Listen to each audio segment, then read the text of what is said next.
राज्याचे मुख्यमंत्री देवेंद्र फडणवीस यांना फसवणूक केल्याप्रकरणी कायदेशीर नोटीस पाठवण्यात आली आहे। नेमकं काय प्रकरण आहे पहा।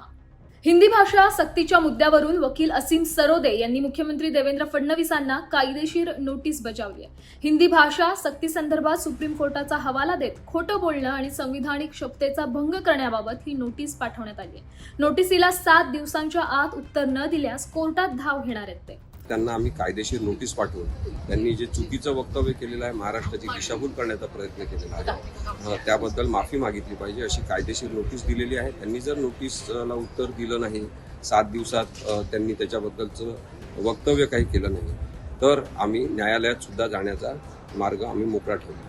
महाराष्ट्र आणि मराठी जनतेची फसवणूक करत हिंदी भाषा सक्तीच्या मुद्द्यावर सर्वोच्च न्यायालयाचा चुकीचा अहवाल देणं तसंच संविधानाच्या कलम 164(3) नुसार घेतलेल्या शपथेचा भंग केल्याबद्दल मुख्यमंत्री देवेंद्र फडणवीस यांना ॲडव्होकेट असीम सरोदे यांनी ही कायदेशीर नोटीस बजावली आहे। एकंदरीतच या सगळ्या प्रकरणाबद्दल तुमचं काय मत आहे नक्की कळवा।